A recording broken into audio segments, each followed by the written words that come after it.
Special guest I have today on the show is Mr. Raphael Marrah, CEO of Raphael Marrah and Associates, and also the proprietor for Business Digest. But let's move forward.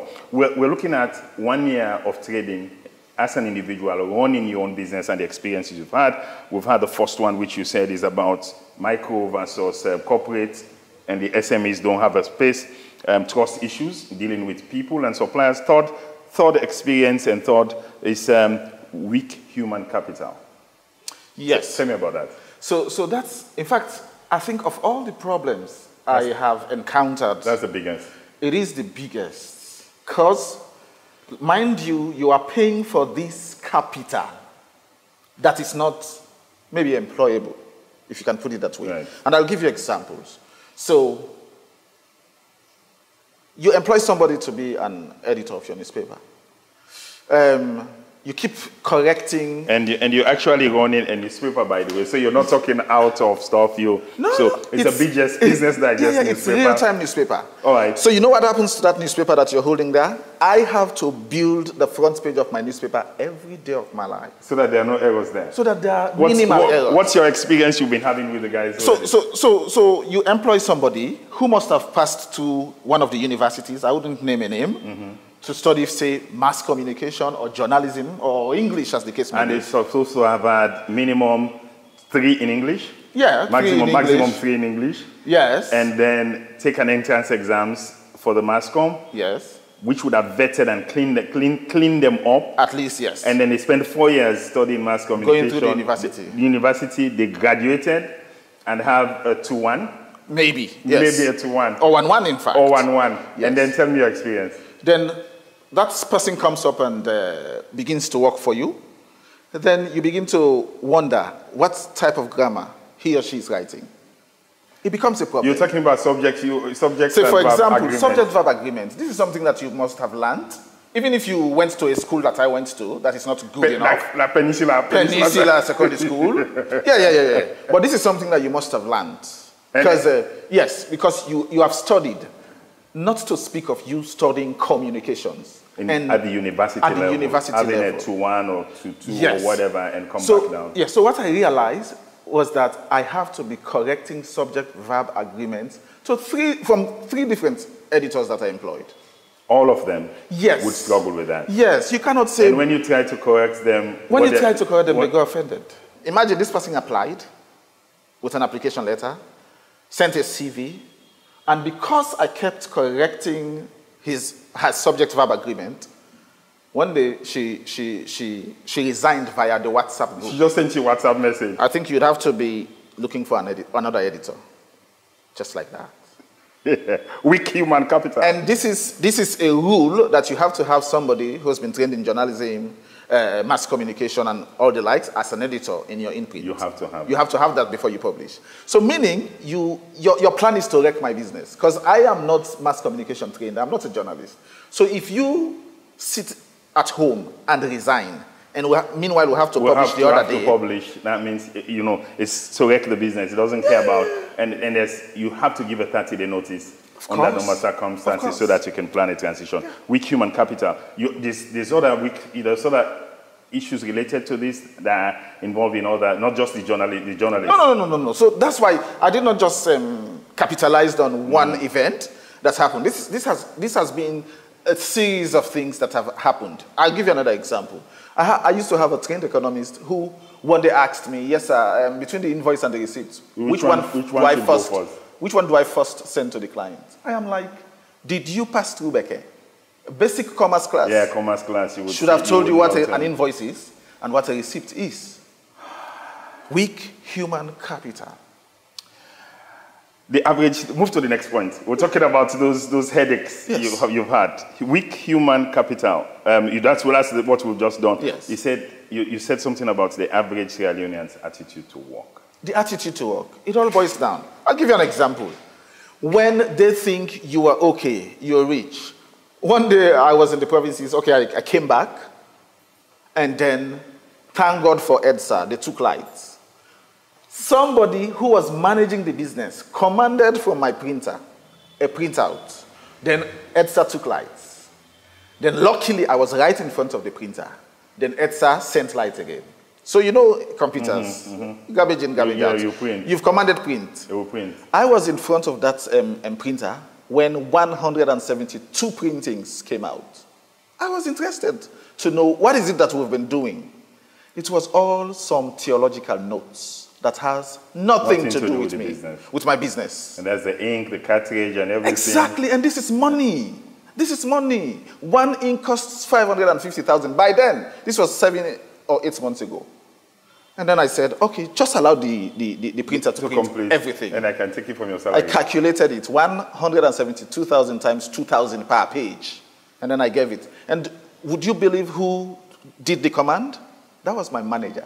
So if my manager, the one managing the business, could do that, can be doing that, then not to talk of the other stuff. And so it's lack of realization that this is money, it's burden on you, and the sacrifices you're making, depriving your family of some stuff that they're supposed to have to invest in a business that they could grow, and you know, but people do it all over the place, so they know, people think it's normal. Exactly. I'll give you an example of attitude to work. My marketer, one day, I think it was 2 months ago, the rains were pouring.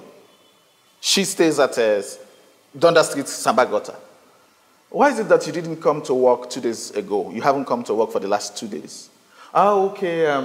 You know, when it rains, nobody goes out around Sambagota. And I said, do we have women there that go to Dovecot? To the markets, to Dovecot, to buy and sell? Whose survival depends on what they sell, on a day-to-day basis? What they sell. Do we have bankers there who have already gone?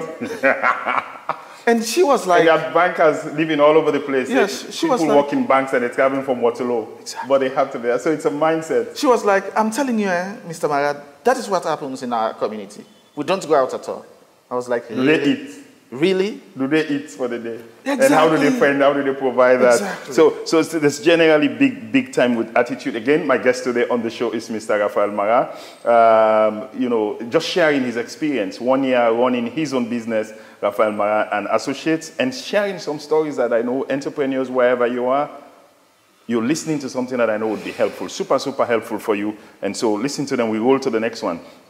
Systems and procedures in the government civil service, and you begin to hit a bit about it just now where you said whether it's in terms of payment, just the sense of speed that could move there, totally, completely not there. Yes. If you're dealing with MDAs. The thing is, I would want to say, it's not all gloomy when it comes to the enabling environment. Because a lot of things have been done. A lot of things. Registration to Corporate Affairs Commission, now 8 days to register a business. 3 days. It's down to 3 days to register a business. And I tested it and it happened. By then it was the lady, Michaela McKay, who was really at the aim of affairs. So 3 days. 3 days you could register a business. I registered my business. That is massive. I think that's one of the things we rank the highest in the doing business index in the country. So they are good things. Yeah. You get your TIN number, you're connected to Freetown City Council. By the time you go to NRA, they must have sent your information. So it's not all gloomy and doomed. But I'll tell you that when it comes to that payment issue, there are a whole lot of things that have to be done for us to say, yes, we're dealing with SMEs. I'll give you one example. When a small business is dealing with you, again, we do not have the luxury of $1 million in our bank account. So you have to be very cognizant of that. So it's cash flow. I supply you, the quicker you pay, I can't be able, sometimes you can't even take over the draft at your level. Exactly. And so you have to be able to turn around very quickly. So, I supply, I get my payments back, and then... Exactly. So if we're talking about developing small businesses in Sierra Leone, that has to be a policy discussion towards that. How do you treat the average SME? If you have to hold on to the average SME's payment for 1 year, you're killing SMEs. Because that is what we depend on. That's what they depend on. Yes. And the next point you said, experience, he says you call it Barbarians at the gate. Okay. Barbarians at the gate, what's that about? Before coming into business, because I've been around training entrepreneurship and stuff, so people have been telling me this, but I got first-hand experience when I actually started my own business. You have people, I know these things, they happen almost everywhere, but the level at which it happens in Sierra Leone, that's why I name it, they are barbarians. It's barbaric. So you have people who come into business and think, oh, they are the godfathers. I've been in this business for the last 25 years. I've been in the business of business development for the last 25 years. So who are you to come in 1 year and begin to step where I've been stepping? You have people who are not doing the business, but they are the barbarians at the gate of these business owners. So when once you send your proposal, they say, we know X for this, we know Y for this, but who are you?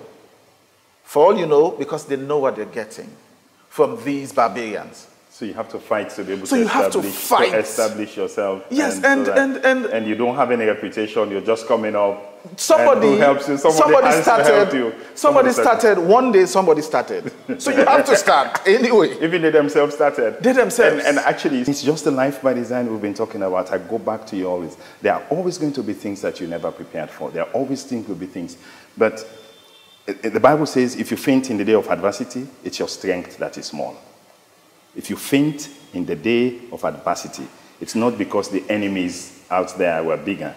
It's your strength that was small. You cannot affect what they can do to you, but you can prepare yourself to resist, to react, to get better, to put in the controls internally that you need to be able to fix your business. And you're not going to give up at all. No, I'm not. You're not going to give up? I'm in the trenches every day building. You say in the trenches, in case you think I'm going to be quiet. He says for me, it's no, I have put so much blood, so much wound and blood in this game. Backing out is not an option, so I said, Alita, continue. The struggle continues. It's a battle. It is a battle. Thank you for joining me on the show. You're welcome so much.